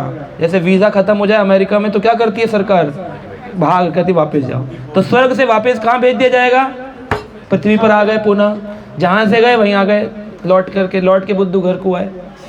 तो इतना ऑर्गन दिया, इतना किया, स्वर्ग घुमाया, ये कराया, फिर आए वहीं पर वापस आ गए, क्या फ़ायदा हुआ? तो पायस एक्टिविटी करके भी जन्म मृत्यु के चक्र से आप बंधन मुक्त नहीं हो सकते हैं, और पाप करके भी आप बंधन मुक्त नहीं हो सकते। पाप करके नरक जाएंगे, नरक में जाके ट्रेनिंग होगी, पनिशमेंट होगा, वहाँ नरक में ट्रेनिंग खत्म होने के बाद फिर वापस पुनः आएंगे। तो नरक गए या स्वर्ग गए दोनों बराबर है, पाप किया या पुण्य किया दोनों बराबर है, क्योंकि पुण्य से भी रिटर्निंग है और पाप से भी रिटर्निंग है। तो क्या करें ऐसा? तो वो भगवान कह रहे हैं अपने कर्म फलों को मुझे दो। ऐसे कैसे देते कर्म फलों को? मैं पहले जब ऑफिस में काम करता था कॉर्पोरेट्स में, तब भी मैं लैपटॉप का इस्तेमाल करता था, आज भी करता हूँ। लेकिन तब लैपटॉप से ट्रेनिंग दे रहा था लोगों को कि सिस्टम कैसे चलेगा। आज ट्रेनिंग देता हूँ कि भक्ति कैसे करोगे, कृष्ण कैसे मिलेंगे, है ना। एक व्यक्ति मुझे पूछ रहा था आप लोग वीकेंड में क्या करते हैं, मैंने कहा प्रॉपर्टी डीलिंग। कह रहे हम भी वही करते हैं, सैटरडे संडे बिजी रहते हैं, मंडे टू फ्राइडे फ्री रहते हैं। मैंने कहा बोले आप और हम सेम बिजनेस में, मैंने कहा हाँ। बोले तो आपकी प्रॉपर्टी कहाँ है आजकल, कहाँ काम चल रहा है, मैंने कहा थोड़ा दूरी पे है। कह कहाँ, मैंने कहा गोलोक में। कह रहे मतलब, कह रहे हम भगवान के घर की ज़मीन बेचते हैं, हम उनको भक्ति सिखाते हैं कि तुम मरने के बाद तुम्हारा घर वहाँ बनवाएंगे, तो वहाँ की ज़मीन बेच रहे हैं हम। सैटरडे संडे ज़्यादा बिकती क्योंकि लोगों के पास तभी टाइम होता है, मंडे टू फ्राइडे वो यहीं की खरीदने में लगे होते हैं। तो इस प्रकार से हम देखें अगर अपने समाज में, तो लोग ज़्यादातर आकर्षित है संसारी चीज़ों को लेकर के और फाइनल प्रोडक्ट्स पर पहुंच जाते हैं, बिना सोचे समझे परसीव करते हैं चीज़ों को। तो भगवान कह रहे फलों का त्याग कर दो। तो वही लैपटॉप, वही मोबाइल, श्रील प्रभुपाद इस्कॉन के जो फाउंडर आचार्य थे, सन्यासियों को कभी भी बड़ी गाड़ी में नहीं बैठना चाहिए, सिंपल लिविंग रहना चाहिए, लेकिन उन्होंने बड़ी गाड़ी का इस्तेमाल किया। बोले बड़ी गाड़ी में पाप कर सकते हो, बड़ी गाड़ी में पाप कर सकते हो, बड़ी गाड़ी में भक्ति नहीं कर सकते हो, है ना। तो हर चीज कृष्ण सेवा में लगाई जा सकती। ईशावास्यम इदम सर्वम यत् किंचाय जगताम जगत, इस जगत में जो कुछ भी है वो कृष्ण का ही है। जिसको जो ये कह रहा है ना ये मेरा है, अपना नाम डाल रहा है mister so and so, single, Gupta, जो भी डाल रहा है, शर्मा, चौहान, जो भी, उसने जबरदस्ती कृष्ण की प्रॉपर्टी पर अपना आक्रमण कर रखा है, अपना नाम लिखा है, उसका नहीं। बोलता ये ठाकुर जी का, जी भगवान का है, लेकिन मन से सोच रहा था मैंने इतना बनाया, इतना बनाया, ये तुम्हारा क्या है, कुछ भी नहीं है। एक दिन मृत्यु का झोंका आता है, टक से बाहर निकाल देता है लात मार के। रेंटेड प्रॉपर्टी तुम्हारा, ये शरीर तो तुम्हारा नहीं है। अगर तुम्हारा था तो शरीर से बाहर क्यों निकाल दिया भगवान ने? तुम्हारे को 4 लोग उठा के ले आ रहे, अपना शरीर खुद उठता भी नहीं है। तो तुम्हारा शरीर भी तुम्हारा नहीं है, तुम गाड़ी, बंगला, प्रॉपर्टी, गोल्ड, मेरी बहू, मेरे बच्चे, मेरा परिवार, मेरा मेरा मेरा, कुछ नहीं मिलने वाला, है ना। कहते हैं मन मरा माया मरी, बोलिए मर मर गए शरीर, आशा तृष्णा ना मरी, कह गए संत कबीर। संत कबीर कह रहे हैं कि आशा और तृष्णा, आदमी कहता है ना, तृष्णा यानी संतुष्टि और आशा यानी एक्सपेक्टेशंस, ये उम्मीदें खत्म नहीं होती और ये संतुष्टि कभी आती नहीं। अगर ये आ जाए तो सब कुछ प्राप्त हो जाता है। संतोषे परमम सुखम, सबसे बड़ा सुख है सेटिस्फेक्शन। किसी व्यक्ति को हो सकता है 10,000 में संतुष्टि हो जाए, किसी को 5 लाख रुपए महीने में भी कह रहा है अभी मज़ा नहीं है लाइफ में। तो तुम्हारे मज़े कहाँ से लाएगा भगवान? कहाँ से लाए भगवान तुम्हारे मज़े? तुम्हें 5 लाख रुपए महीने में मज़े नहीं आ रहे, क्यों नहीं आ रहे? 5 लाख इधर आते हैं, इधर 1.5 लाख के लोन जा रहे हैं, तुम्हारे प्रॉपर्टियाँ खरीद रखी हैं, तुमने लोन ले रखे हैं, रीपेमेंट चल रहा है, तो तुम्हारा सुख तुमने खुद ही तो ख़त्म किया। फिर भगवान को क्या कहते हो? भगवान क्या करेगा उसमें? तो सुख हमारे हाथ में सोचने वाली व्यक्ति है। आदमी कहता है कि जितने भी हमारे दुख हैं, भागवतम के 11वें स्कंद में आता है एल गीत के अंदर, जितने भी दुख हैं ये सारे के सारे दुख हमारे खुद के क्रिएट किए हुए हैं। आदमी कहता है ना ये दुख भगवान ने मुझे ऐसा क्यों किया, भगवान ने कुछ नहीं किया, ये सारे दुख आपके क्रिएटेड हैं। ना तो देवी देवताओं में शक्ति है कि आपको दुख दे सके, ना ग्रहों में इतनी शक्ति है कि आपको दुख दे सके, ना कोई कुंडली में इतनी शक्ति कि आपको दुख दे सके। तो कौन दुख दे रहा है? बोले एक ही चीज दुख देती है, मन। मन के हारे हार है और मन के जीते जीत, और मन ही मिलावत शाम से और मन ही करत फजीर। ये मन के धरातल पे है, होता कुछ नहीं है और मन पता नहीं क्या क्या सोचता है, विचार करता है, और ये मन ही व्यक्ति को शाम से मिलाता है, कृष्ण से मिलाता है, और ये मन ही फजियत में फंसा देता है। मैं और मेरा, मैं और मेरा। धृतराष्ट्र के साथ क्या प्रॉब्लम था? धृतराष्ट्र के साथ क्या प्रॉब्लम था? धृतराष्ट्र राजा थे, उसी घर में पैदा हुए, वही वेद व्यास की समाज परंपरा में आए। ऐसा क्या हो गया कि धृतराष्ट्र का इतना बुरा हाल हुआ कि 100 बच्चे मारे गए? सिर्फ मन का खेल। मेरा पुत्र, मेरा पुत्र, पहले श्लोक में बोल रहा है, धर्म क्षेत्रे कुरुक्षेत्रे समावेता युद्धस्वः मामकः। मेरे मामकः पांडव, मेरे और पांडु के पुत्र ने किम कुर्वतः संजय, संजय मेरे और पांडु के पुत्रों ने क्या किया? अरे एक ही तो परिवार है, प्रश्न पूछना चाहिए था हमारे बच्चे क्या कर रहे हैं। पहले में बोल रहा है पांडु के बच्चे और मेरे बच्चे, पहले श्लोक में। इससे पता चल रहा है कि उसके मन में प्रॉब्लम जमीन का नहीं था, जमीन की लड़ाई नहीं थी महाभारत का युद्ध, मन की लड़ाई थी। ये मन की लड़ाई है। लोगों ने अपने मन से अपने आप को मालिक मान रखा, कंट्रोलर संसार का। सास बहू को कंट्रोल करना चाहती है, पत्नी पति को कंट्रोल करना चाहती है, पति पत्नी को कंट्रोल करना चाहता है, पति पत्नी बच्चों को कंट्रोल करना चाहते हैं, बच्चे माँ बाप को कंट्रोल करना चाहते हैं, टीचर स्टूडेंट को कंट्रोल करना चाहती है, स्टूडेंट टीचर को कंट्रोल करना चाहते हैं। प्रॉब्लम कहाँ है? मन में। जिस दिन ये कंट्रोलरशिप एटीट्यूड छोड़ दो कि मैं किसी को कंट्रोल नहीं करूंगा, मैं तो अपनी जो है ना टॉयलेट को कंट्रोल नहीं कर सकता, मैं क्या दुनिया को कंट्रोल करूंगा, जिस दिन ये छोड़ दिया आप देखो सुख आपके हाथ में आ जाएगा, तुरंत आएगा। और जब तक ये नहीं छोड़ोगे आपको सुख कभी मिलने वाला नहीं है। चाहे बाहर मर्सिडीज खड़ी हो, अंदर आपके स्प्लिट एसी डक्ट्स लगे हुए हो और 5 करोड़ रुपए आपके बैंक बैलेंस हो सेविंग अकाउंट में, तब भी आपको सुख नहीं मिलेगा। गारंटी लिखवा लो मेरे से, क्योंकि मन में सुख नहीं है ना। मन में विचार होंगे, डिप्रेशन के शिकार होंगे, गोली खा रहे होंगे, है ना, एसी में सो रहे होंगे, रो रहे होंगे, गोली खा खा के जी रहे होंगे। ये कोई जीवन है? उससे तो वो जीवन अच्छा है कि पंखे में सो रहा है लेकिन चैन से सो रहा है। तो इस प्रकार से भगवान यहाँ पर बोलते हैं जो किसी से, अब यहाँ पर भगवान 8 श्लोकों में बड़ी सुंदर बात बोलेंगे, अंतिम 8 श्लोक हैं। भगवान कह रहे हैं कौन भक्त मेरा प्रिय है। पहले भगवान ने 5 लेवल बताए भक्ति के, ये नहीं तो ये नहीं तो ये नहीं। टॉप मोस्ट है मन ध्यान पूर्वक मेरा भजन करो, ये टॉप मोस्ट लेवल है। वो नहीं कर सकते तो विधि विधान, वो नहीं कर सकते तो क्रिया करो, वो नहीं कर सकते तो कर्म फल। तो भगवान ने लेवल बताया 1 2 3 4। अब भगवान बता रहे हैं 8 श्लोकों में मेरा प्रिय भक्त कौन है। अब आप देख लीजिएगा आप प्रिय हैं कि नहीं भगवान के। बाद में आपको पता चल जाएगा मरने परांत आपको क्या मिलने वाला है। वापिस back to the pavilion, Rajasthan, Bharat, Delhi, यहीं कीड़ा मकोड़ा बन रहे हैं, क्या बन रहे हैं सब पता नहीं। तो यहाँ भगवान कह रहे हैं जो किसी से द्वेष नहीं करता, ये क्वालिटीज अब लिख लो, जो किसी से द्वेष नहीं करता, एनवियसनेस, लेकिन सभी जीवों का दयालु मित्र है। एनवियसनेस नहीं होनी चाहिए, जलन की भावना नहीं होनी चाहिए, कोई कुछ भी करे हमको कुछ नहीं, एप्रिशिएट करो उसकी प्रगति को। और दयालु, मर्सीफुल होना चाहिए।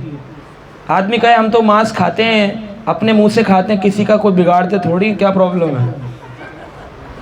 अरे भैया आप दयालु नहीं है, भगवान के प्रिय नहीं है। दया का मतलब है जीव जंतु, मच्छर भी नहीं मारना। एक मच्छर इंसान को हिड़ा बना देता है। ताली बजाते हैं कि नहीं? और बोले वो एक मच्छर को मार करके अगले जन्म में आप मच्छर बनेंगे और वो इंसान मच्छर इंसान बनेगा, फिर वो भी ताली बजाएगा। तो एक मच्छर, प्रभुपाद बोल रहे हैं, एक कॉकरोच, एक छिपकली, किसी का भी वध आपको पुनर्जन्म प्रदान कर देगा।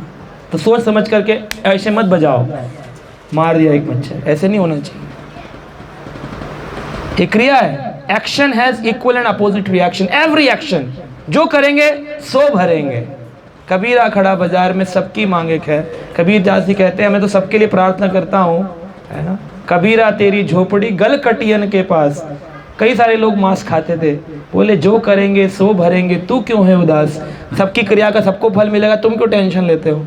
और वो ऐसे ऐसे कर रहा है, वो ऐसे ऐसे कर रहा है, झूठ बोल रहा है तब भी इतना सुखी है, हम तो कुछ नहीं कर रहे फिर भी दुख है। इतना काय को कंपैरिजन करना। जो करेंगे सो भरेंगे, तू क्यों है उदास। हर एक्शन का रिएक्शन मिलेगा, आज नहीं तो कल। देर है अंधेर नहीं है, लाठी बड़ी जोर की पड़ती है प्रभु की।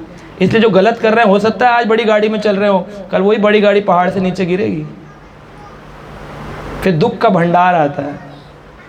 वही लोग जो 60-60 हजार करोड़ के व्यापारी थे, आज वो बैंकरप्ट हुए घूम रहे हैं, है ना। जो करेंगे सो भरेंगे। तो करने से पहले सोचो, क्रिया की प्रतिक्रिया मिलती है। Every action equal and opposite reaction.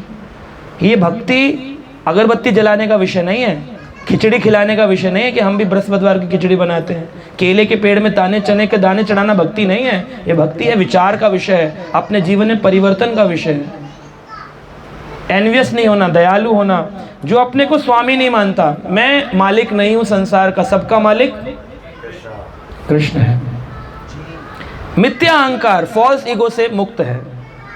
सुख दुख में इक्विवेलेंट रहता है। मिजरीज आए या हैप्पीनेस आए, समान। सहिष्णु है, टॉलरेंस बहुत है, कुछ भी हो जाए टॉलरेंस है, भगवान की भक्ति को सहनशीलता के साथ पालन करता है। सदैव आत्मतुष्ट रहता है, अंदर से आत्मसंतुष्ट है, सेल्फ सेटिस्फाइड, सेल्फ मोटिवेटेड। उसको ज़रूरत नहीं कोई आकर के मोटिवेशन लेक्चर दे, जाग जाओ क्यों सो रहे हो, कह रहा अरे चिल्लाओ मत, हम तो पहले ही जागे हुए 4 बजे जग गए थे। ऐसा होना चाहिए, सेल्फ मोटिवेटेड। किसी जागने वाले का वेट नहीं करना चाहिए कि वो आएगा जगाएगा। वो बोलता है ना चौकीदार, जागते रहो मेरे भरोसे मत रहो। कहता है भैया अपना अपना अपना ख्याल रखो, मुझे क्या पता रात को नींद आ जाए, थका हुआ हूँ, जागते रहो मेरे भरोसे मत रहो। तो इस तरह से भगवान कह रहे हैं आत्मसंतुष्ट रहो, आत्म संयमी, सेल्फ कंट्रोल्ड, सेल्फ जो इंद्रियां हैं उनका कंट्रोल करना आना चाहिए। और भगवान क्या कहते हैं, वो भक्त मेरे बड़े प्रिय हैं जिससे किसी को कष्ट नहीं पहुंचता, यानी मेरी किसी क्रिया से किसी को कष्ट ना हो। है किसी बूढ़े आदमी के वो मार दिया, पीट दिया, किसी पे हंस दिए, किसी पे जोक क्रैक कर दिया, किसी से उल्टी बात कर दी, मेरे कारण अगर किसी को कष्ट पहुंच रहा है तो भगवान को भी कष्ट पहुंच रहा है। जो किसी के द्वारा विचलित नहीं किया जाता, यानी कि लोग बोलते हैं अरे हमारे बच्चे बड़ा गुस्सा दिलाते हैं। प्रभु जी हमारे ऑफिस के लोग ना इतना बवंडर मचा रखा है ना, मन करता कभी कभी तो नौकरी छोड़ दें। मेरे पास एक क्वेश्चन आया, मुझे रिप्लाई करना है उनका, तो उन्हीं का रिप्लाई मैं कर रहा हूँ, बाद में वीडियो देख लेंगे। कि ऑफिस में इतना बवंडर मचा रखा है, बोले कि छोड़ दें कि रहें कि करें क्या, इतना मतलब ऑफिस का पॉलिटिक्स इतनी ज़्यादा हो गई कि जिया नहीं जा रहा, सांस घुट रही है, क्या करें। तो क्या ऐसा कर दिया उन्होंने आपकी सांस घुट रही है, गला पकड़ लिया, गर्दन दबा दी, बोले नहीं उल्टे कमेंट पास करते हैं, तो उससे क्या फ़र्क पड़ता है। इस कान ज्वाइन कर लो, इस कान से सुनो और इस कान से निकाल दो, बस। ज़्यादा रखना ही नहीं अपने पास में। किसी भी बुरे विचार को ज़्यादा देर तक नहीं रखना चाहिए। अब ये गिलास है, इसमें पानी है, मैं इसको ऐसे लेके भारी है, कितनी देर रख सकता हूँ इसको, 15 मिनट 10 मिनट। ज़्यादा देर दर्द होने लगा तो क्या करूँगा, साइड में। अगर एक खड़ा रहूँ जिद में कि नहीं छोड़ूंगा तो क्या होगा, या तो गिर जाएगा या हाथ पैरालाइज हो जाएगा। ऐसे विचार जब भारी हो ना, इरिटेट कर रहा है आदमी, लेकिन उसे सोचता रहता है, उसको साइड फेंक दो विचार को निकाल करके, बोले अभी सोचना नहीं इसके बारे में, इसे साइड करो, कुछ और सोचते हैं, बाद में इसको देख लेंगे, तो रिलैक्स हो जाएगा। लेकिन वो विचार को पकड़ के रखता है, यही उसका प्रॉब्लम है। एनालिसिस करते करते दिमाग में पैरालिसिस हो जाता है। ज़्यादा एनालिसिस करने की ज़रूरत नहीं है, छोड़ दो विचार को, रख दो साइड में एंड लिव हैप्पीली, भजन करो अपना। तो अपना रिमोट कंट्रोल किसी और को मत दो। कि कोई चाहे आस्था चैनल चलाना चाहे तो आप ओम नमो भगवते टड़क, तेरी तो ऐसी की तैसी, उसने एक्शन चैनल चला दिया, उसने फिल्मी गाने लगा दिए तो आप गाने लगा, हम बने तुम बने, टिक चेंज कर दिया। वो जो चलाना चाहे आप उसके अनुसार चल रहे हो। बच्चे के पास रिमोट कंट्रोल है तो बच्चा चलाएगा माँ को, पति के पास है तो पत्नी को चलाएगा, पत्नी के पास है तो पति को चलाएगी, पड़ोसी के पास है तो वो पड़ोसी को चलाएगा, और बॉस के पास है तो एम्प्लॉय को चलाएगा, एम्प्लॉय के पास है तो बॉस को चलाएगा। अरे आपने अपना रिमोट कंट्रोल किसी को दिया क्यों है? किसी के द्वारा विचलित क्यों होते हो? भगवान कह रहे हैं आप अपने आप में जो हो सो हो, बस उसी में रहो, इधर उधर काहे को जाते हो। तो अपने रिमोट को अपने पास रखो, किसी को मत दो। कोई कितना भी गुस्सा करने की कोशिश करे, बोले हमें आता ही नहीं। बहुत बड़े संत थे, उनका नाम था संत नामदेव। नामदेव जी जो थे वो स्नान करने गए गंगा नदी में। तो जो वहाँ के स्मार्ट ब्राह्मण थे उन्होंने कहा कि इसको ना अभी बताएंगे, बहुत ही बड़ी बड़ी बातें करता है ना, तो अभी इसको बताएंगे क्रोध आता है कि नहीं आता है। तो एक मुस्लिम व्यक्ति को बुलाया, बोले पान खा के थूको इस पर। तो पान खा के उसने तुच्छ करके थूक दिया। वो गए जाकर के स्नान के गंगा में, फिर कपड़े तो फिर आ गए, फिर उसने खाया थूक, फिर फेंक दिया, फिर पड़ा उनके ऊपर, फिर गए स्नान के आ गए। सारे हंस रहे थे, अब आएगा अब आएगा अब आएगा। 50 60 70 80 बार धोते रहे 3 घंटे 4 घंटे यही चलता रहा। 108 बार हो गया। जब वो आया ना, वो मुस्लिम व्यक्ति भी रोने लग गया, इतना तो मेरे मुंह में कत्था हो गया, छाले पड़ गए, इसको कुछ फर्क नहीं पड़ रहा। रोने लगा बुरी तरह से। कहता है आप किस मिट्टी के बने हुए हैं? कह रहा क्या हुआ? और नहीं थूकोगे? कह रहे नहीं बस अब हो गया हमारा, छाले पड़ गए। पूरा रोने लगा, गले लगा लिया उसको। कह रहे आप मुझे गले लगा रहे, मैंने तो आपके साथ बुरा बर्ताव किया। कह रहे हाँ, मैं बड़ा आलसी जीव हूँ, हर बार सोचता था कार्तिक के महीने में 108 गंगा स्नान करूँगा, लेकिन 1-2 के बाद ही मैं थक जाता था, ठंड लगती थी, चला जाता था। आज तुम्हारे कारण मैंने लगातार 108 बार स्नान किया है। तो तुम्हारे कारण मैं शुद्ध हुआ हूँ, तो मैं तुम्हें धन्यवाद देता हूँ। चलो चलो मेरे घर चलो, मेरे पास आयुर्वेदिक दवाई है, वो लगा दूंगा तुम्हारा ये कत्थे का। ऐसा भाव हो, टॉलरेंस, इस प्रकार से विचलित नहीं होना किसी के कुछ भी करने से, कि कोई कुछ भी बोले कोई फर्क नहीं पैंदा, पैंदा बोलते हैं हाँ। तो इस तरह से रहना चाहिए। और बोल रहे हैं कि भय तथा चिंता में संभाव रखो, भयभीत मत हो, डरो मत, चिंता मत रहो। चिंता चिता समान है ना। चिंता करोगे तो चिता पे चले जाओगे, और चिंतन करोगे तो हरि से मिल जाओगे। तो क्या करना बेटर है, चिंता या चिंतन? बस एक बिंदी का फर्क है, चिंता चिंतन। क्या करना बेटर है? चिंतन करो। हरे कृष्णा कृष्णा कृष्णा हरे हरे, हरे राम राम राम हरे हरे। ऐसा भक्त जो समान कार्यकल्पों पर आश्रित नहीं है, जो शुद्ध है, प्योर होना चाहिए। डिवोटी का मतलब है मेरा प्रिय वो है जो प्योर है, और प्योरिटी का मतलब है कम से कम 2 बार दिन में स्नान करना, तिलक धारण करना, जप करना, नियमों का पालन करना। जो व्यक्ति चिंता रहित है, तो हमने ऑलरेडी डिस्कस किया। और कौन मुझे प्रिय है? जो ना कभी हर्षित होता है ना शोक करता है। बहुत खुश नहीं होना, वाह दिवाकर प्रभु आपकी तो लॉटरी लग गई, अरे प्रभु वाह क्या बताएं। खुश नहीं होना, ये करने वाला भी कौन? वो पता चला लॉटरी नहीं लगी तो अरे यार इस बार नहीं लगी, देने वाले भी। ना हर्षित होना है ना शोकाकुल होना है, ना लेमेंटेशन ना ही हैप्पीनेस, दोनों स्थिति में समान रहना है। ना तो पछताना है, अरे है ऐसा कैसे हो गया मेरे से, ये गलती हो गई, ऐसा हो जाता तो ऐसे हो जाता, पछताना नहीं है। और शुभ अशुभ दोनों प्रकार की वस्तुओं का परित्याग कर देना है। वो हमने ऑलरेडी डिस्कस किया। पुण्य और पाप प्राप्ति में उसको कोई इंटरेस्ट नहीं है, हमें पुण्य नहीं चाहिए, पाप भी नहीं करना है। एक व्यक्ति बोल रहा था, बोले संक्रांति का दान करना चाहिए कि नहीं करना चाहिए? मैंने कहा नहीं करना चाहिए। बोले आप हर चीज़ को मना कर देते हैं, खाली माला ही करते रहे। मैंने कहा हाँ। तो बोले क्यों नहीं करना चाहिए? ये तो हम अपने बूढ़े बुजुर्गों गरीबों को ही तो दान दे रहे हैं।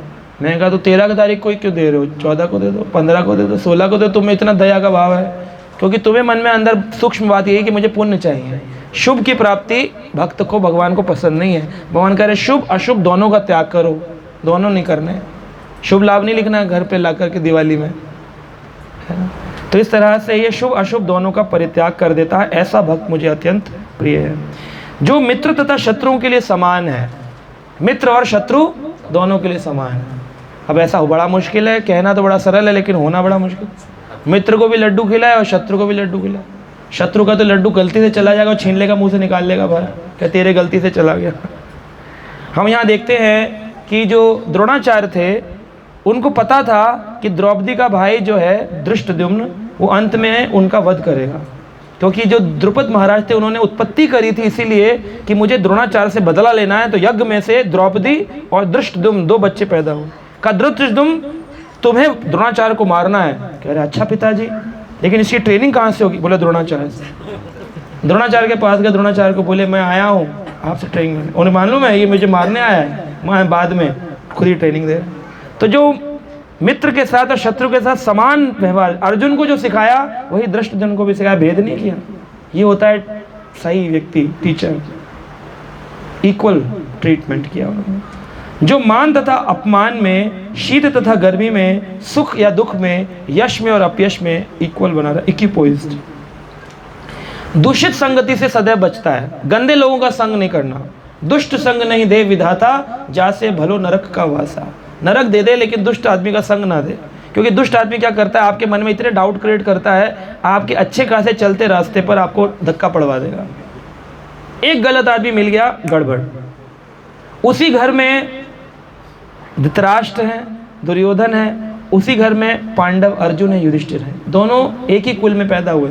क्या प्रॉब्लम था कि एक दुष्ट था और एक अच्छा था, संग। अर्जुन और पांडवों ने कृष्ण का संग किया और धृतराष्ट्र ने और दुर्योधन ने शकुनी का संग किया, दुष्ट का संग किया, उसने सारा गड़बड़ करवा दिया, भाइयों भाइयों में टेंशन क्रिएट करा दी। केकई ने मंथरा का संग किया, इतनी अच्छी थी केकई कि राम कौशल्य के पास कम रहते थे, केकई के पास ज़्यादा रहते थे, लेकिन एक मंथरा के संग ने सारा दूषण कर दिया। Any devotee who is bad in character आपको कब करप्ट कर जाएगा, आपको आप सोचोगे अच्छी बात बता गया ये तो मेरे हित की, लेकिन वो हित की नहीं, अहित की बात है। इसलिए जो ये कहे ना, तुझे एक बात बताऊं, उससे दूर रहना चाहिए। कह रहा अभी तो ये ऐसे कर रहा है, तुझे एक बात बताऊं, कल तेरी बात किसी और को बोल रहा है, तुम्हें एक बात बताऊं इसके बारे में। जिनका काम ये है वो यही करेंगे। और मैंने मतलब भगवान जो है ना बड़ी रक्षा करी है मेरी, मैं ऐसे लोगों से हमेशा दूर रहता हूँ। एक तो मेरा कोई ठिकाना नहीं है कि मैं कहाँ रहता हूँ, मैं हमेशा ट्रेन में ही रहता हूँ, कहीं ना कहीं ट्रैवल कर रहा होता हूँ, कभी किसी के घर कभी किसी के घर। आज प्रभु जी के घर था तो मुझे कुछ पता ही नहीं होता मैं कहाँ रहूँ, इसलिए मुझे ज़्यादा लोग मिलते ही नहीं, क्योंकि जितनी देर रहता हूँ प्रवचन होता है, प्रोग्राम होते हैं, फिर मैं फ्री हो जाता हूँ। तो इस वाली चीज़ से तो भगवान ने मुझे बचाया। कोई गलत आदमी नहीं मिलता कि आओ तुम्हें बताएं, और जो कहता है मैं फिर उसे ऐसे बताता हूँ, फिर आता ही नहीं बताने के लिए। तो मैं ज़्यादातर ऐसे लोगों से मिलता नहीं हूँ, और इसलिए मुझे लगता है सबसे बड़ा मेरी शांति का कारण, मुझे जो शांति लगती है ना, नेगेटिव लोग नहीं मिलते हैं, कभी नहीं मिलते नेगेटिव लोग जहाँ मिलते हैं आप देखेंगे तुरंत एक अच्छा खासा भक्त, बहुत बढ़िया फ्लरिशिंग डिवोटी एकदम नेगेटिव हो जाता है, उस एकदम गायब हो जाएगा। एक एसोसिएशन कैन करप्ट यू। हमने उदाहरण दिए मंथरा और शकुनी। और बताते हैं कि घर बार की जो किसी प्रकार से घर बार की परवाह नहीं करता, घर बार की परवाह नहीं करता, यानी का मतलब ये नहीं है कि घर में खाना नहीं बनाता, झाड़ू नहीं लगाता, पैसे नहीं कमाता। परवाह करने का मतलब है काम सारे करो पर परवाह मत करो, अटैच मत हो। काम सारे करो लेकिन अटैच मत हो। जैसे ऑफिस में जाते हो, लैपटॉप मिलता है, गाड़ी मिलती है, लैपटॉप का भी ख्याल रखते हो, ऑफिस का भी ख्याल रखते हो, लेकिन अटैच नहीं होते हो कि गाड़ी मेरी, ऑफिस मेरा, पता होता है एक दिन ये छीन जाएगी, तो परवाह नहीं करना। जैसे छोटा बच्चा अपने स्कूल की फीस की परवाह करता है, किस पर निर्भर होता है? छोटे से बच्चे से पूछो क्या खाओगे, कह रहा पता नहीं। स्कूल की फीस कितनी है, पता नहीं। शाम को क्या बनेगा, पता नहीं। खाने में क्या खाओगे, पता नहीं। उसको कुछ पता ही नहीं होता। तो क्या अभी क्या करने जा रहे हो, खेलने जा रहे हो, मस्त रहता है। हम नहीं रह सकते ऐसे मस्त से, कह रहे कल क्या करोगे, पता नहीं। ऐसे बोल दिया करो आप भी, वो करेगा जो करेगा। तो इस तरह से घर बार की परवाह से रहे। आप ही कर लोगे तो फिर वो क्या करेगा। जब कोई व्यक्ति मंदिर में टेंशन में घुसता है तो भगवान खड़े खड़े सोचते हैं, ओहो सारे संसार की टेंशन लेने के लिए तो मैं अवतरण लेता हूँ, ये खामखा मुझसे आगे निकला हुआ है।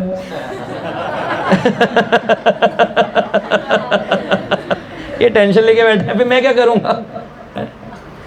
जैसे एक बार एक व्यक्ति खड़ा था, वो भगवान के पास आया और कहता है प्रभु आपको खड़े खड़े देख करके मेरा मन दुखी होता है, कभी कभी आपको भी रेस्ट मिलना चाहिए, हमेशा त्रिभंग ललित रूप में खड़े रहते हैं। और बोले क्या करना चाहते हो, बोले मैं बांसुरी लेके खड़ा रहता हूँ, आप थोड़ा आराम कर लो। भगवान बोले इतना आसान नहीं है टेढ़ा खड़ा होना, ये बड़ा टेढ़ा मेढ़ा काम है। तो भगवान बोला क्या टेढ़ा मेढ़ा, कह रहा कोई कितना भी रोए धोए तुझे हरकत नहीं करनी, खड़ा रहना चुपचाप। कह रहे इसमें कौन सी बड़ी बात है, कह रहे कहना बड़ा आसान है। जैसे कोई ज़्यादा रोता है तो इमोशंस जागृत होते हैं, कोई दुखी होता है तो हेल्प करने कूद पड़ते हैं, जैसे अभी डोनेशन देने चल दिए थे ऑर्गन की। तो ये इस तरह से क्या इमोशंस हमारे जागृत हो जाते हैं, और जागृत होकर के गलत काम सही काम हम कुछ भी निर्णय ले लेते हैं, क्योंकि हम इंसान हैं। लेकिन भगवान सब कुछ सेट करके रखें, इसलिए वो बांसुरी बजाते हैं, टेंशन फ्री रहते हैं, प्रकृति को काम दे रखे हैं। तो क्या हुआ कि उसने कहा ठीक है, पेंट लगा के ब्लू कलर का कृष्ण के मुकुट पहन कर खड़ा हो गया। अब गांव में मंदिर था, कृष्ण आराम से सैया तो थी, बोले आज पहली बार असलियत में सोना मिला है, वरना तो पुजारी लोग एकदम आसमनम करके लिटा देते हैं मुझे, मैं सूक्ष्म रूप से चला जाता हूँ, लेकिन आज पहली बार मूर्ति को पूर्ण आराम मिला है। आराम मिल गया। अब वो खड़ा हो गया, बांसुरी पकड़ के देखा तो सामने से एक व्यक्ति था, वो आया और आकर के भगवान से प्रार्थना करी कि प्रभु आज मेरी लॉटरी लग गई है बड़ी, और मैं आपको धन्यवाद देने आया हूँ। पहली बार आज मुझे 10 लाख रुपए की लॉटरी लगी है। बड़ा खुश था। अब पहली बार लॉटरी लगी तो अरेंजमेंट भी नहीं था, पॉलीथिन में लेके आया, प्रणाम किया भगवान को, तो 10 लाख में से 5 लाख गिर गए। लेकिन उसको तो गिनना भी नहीं आता था, लॉटरी लगी थी, खुशी में उसने गिना भी नहीं, थैला दिया, प्रणाम किया, चला गया। पीछे से गरीब व्यक्ति आया, बोला प्रभु 10 साल हो गए तेरे दर पे आते हुए, बिटिया की शादी के लिए 5 लाख की ज़रूरत है, कहीं से अरेंजमेंट करवा दे। प्रणाम किया, उठा, देखा 5 लाख पड़े, कह रहा हो गया अरेंजमेंट, इसने भर लिया, लेके चला। तीसरा पीछे से एक और आया, अब ये पहली बार जा रहा था अमेरिका, तो बोला गांव से पहली बार मैं एक पहला व्यक्ति हूँ जिसकी अमेरिका में जॉब लगी है, तो भगवान तुम्हें थैंक यू बोलने आया हूँ। अब ये थैंक यू बोलने आया था, इतने में वो जिसके 5 लाख गिरे थे वो पुलिस को लेके आ गया, बोला इसी मंदिर में चोरी हुए मेरे 5 लाख। बोले यहाँ आदमी आदम नहीं आता, तुम्हारे 5 लाख कहाँ चोरी हो गए? बोले नहीं नहीं जरूर यहीं चोरी हुए हैं। तो पुलिस ने कहा यही आदमी दिख रहा है, दूसरा इसके अलावा तो और तो कोई है नहीं, इसी ने किए होंगे, उसको पकड़ ले। कह रहे अरे मैं तो अमेरिका जा रहा हूँ, मेरी फ्लाइट है। क्या तेरी फ्लाइट कैसी की तैसी, ले जाके जेल में बंद कर दिया उसको। अब ये दुखी हो रहा, कह रहा प्रभु के अच्छे दर्शन करने का, जेल में चला गया, अमेरिका की फ्लाइट, जॉब, पोस्ट सब चली गई। तो है ना, जब जेल ले जा रहे थे तो जो भगवान बन के खड़ा था बोला रुक जाओ, रुको रुको, ये नहीं है चोर, वो अभी आया था एक गरीब बेटी की शादी के लिए 10 साल से माँ, वो अभी इसी रास्ते गया, उसको पकड़ो, वो असली। पुलिस गई, पकड़ लिए, भगवान को उठ के थप्पड़ मारे खींच के। कह रहे बन गया भगवान? कह रहे क्यों? कह सब गड़बड़ कर दिया। कह रहे मैंने क्या गड़बड़ किया, मैंने तो बिल्कुल सेटल कर दिया। भगवान कहा आप बताओ तुझे सेटल कर दिया क्या सेटल किया तूने? कह रहे क्यों? कह रहे जो आदमी 10 लाख रुपए कमा के आया था वो तो जुआरी है, उसको 5 लाख मिले या 10 लाख मिले क्या फ़र्क पड़ता है, लेकिन जो 10 साल से मेरे मंदिर की सीढ़ियाँ घस रहा है और वो मेरा अच्छा भक्त है, मैं उसके 5 लाख से उसकी मदद करके शादी करा था, तुम्हारा क्या जाता था? और वो जो लड़का जिसको फ्लाइट जाना था उसको उसे पुलिस को क्यों पकड़वाया? बोले आज उसकी फ़्लाइट क्रैश होने वाली थी, उसमें सारे पापी जा रहे थे, बस एक यही था जो पाप रहित था, इसको मुझे बचाना था, बाकी पापियों को सामूहिक पाप का फल देना था। सब मर जाते आज, लेकिन ये बच जाता क्योंकि ये जेल में होता। इसे जब पता चलता ऐसे लगता वो मैं बच गया, तब इसको ये दुख खत्म हो जाता। लेकिन तुमने आज सब गड़बड़ कर दिया, ये एक्सीडेंट में मारा जाएगा, वो गरीब गरीब का गरीब रह गया, जुआरी जुआरी बना दिया तुमने। तुम्हें अपने हिसाब से तुम मैनेज करते हो, तुम गड़बड़ करते हो। कृष्ण ने प्रकृति को सौंप रखा है, सब मैनेजमेंट उनका है, don't interfere in Krishna's management. ये है अरेंजमेंट भगवान है।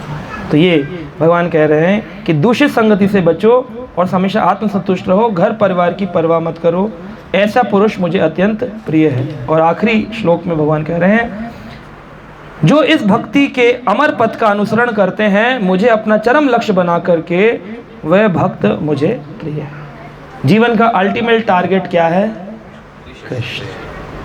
बस ये अगर जो सोच करके करते हैं दृढ़ पूर्वक, उनको सब कुछ प्राप्त होता है। उनको मेरे सबसे प्रिय होते हैं, माय फेवरेट्स। एक बार जैसे हनुमान जी गए और भगवान राम से बोला राम क्या मैं आपका फेवरेट हूँ? भगवान बोले हाँ, एक लिस्ट रखी हुई है, फेवरेट वाली देख लो। तो उनके सामने एक डायरी रखी थी, लिखा था राम की डायरी। तो उन्होंने राम की डायरी खोली, नाम पढ़ने शुरू किए, सुग्रीव, अंगद, भरत, लक्ष्मण, शत्रुघ्न, सीता, देव, सारे गए पढ़ते गए, कौशल्य, सब पढ़ लिए। कह रहे अरे पहले पेज भी नहीं है, दूसरा पेज, तीसरा पेज, पूरी डायरी एक भी हाँ से शुरू नहीं हो रहा हनुमान। खरी क्या है?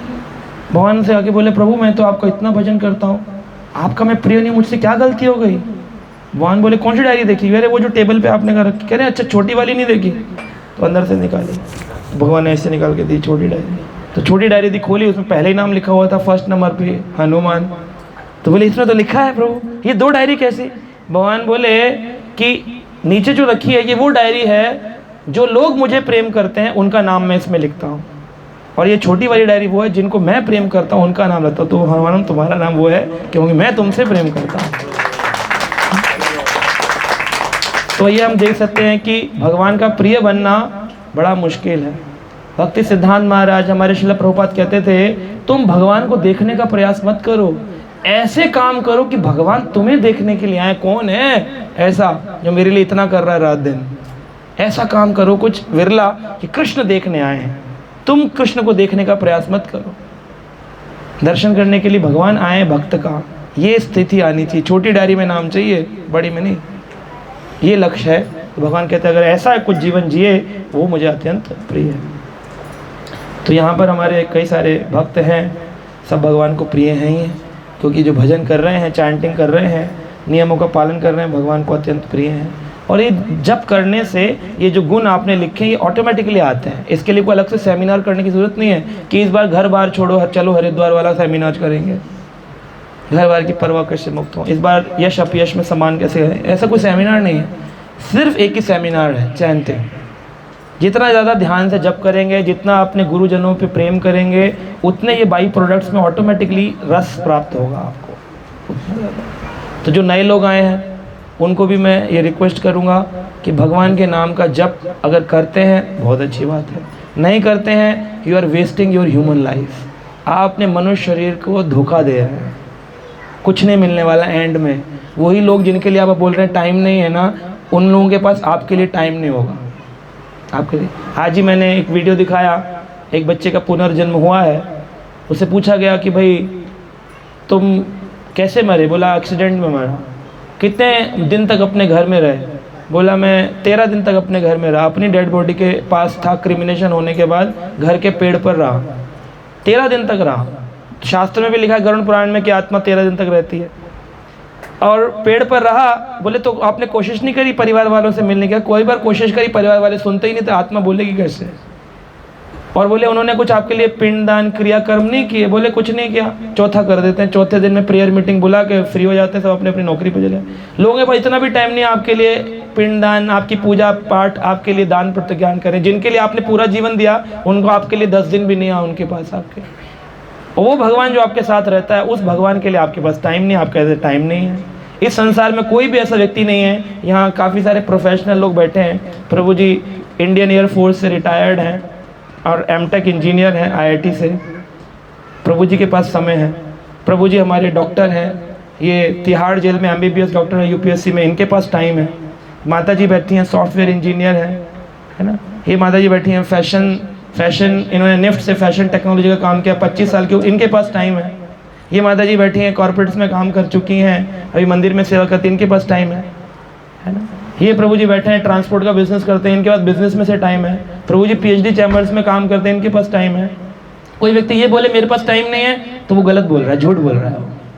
उसके बाद पिक्चर देखने का टाइम है, फेसबुक अपडेट का टाइम है, इंस्टाग्राम का टाइम है, रोटी खाने का टाइम है, पार्टी जाने का टाइम है, घूमने फिरने का टाइम है, कुत्ता घुमाने का टाइम है, टहलने का टाइम है, योगा का टाइम है, बस माला का टाइम नहीं है उसके पास, क्योंकि उसने मनुष्य शरीर का दुरुपयोग करने का प्रण ले रखा है। बोले नहीं जाऊंगा भगवान के घर, तो फिर हम नहीं भेज सकते, जबरदस्ती नहीं कर पाएंगे। इतना ही समझा सकते, इससे ज़्यादा नहीं समझा पाएंगे। Hare Krishna, thank you so much. किसी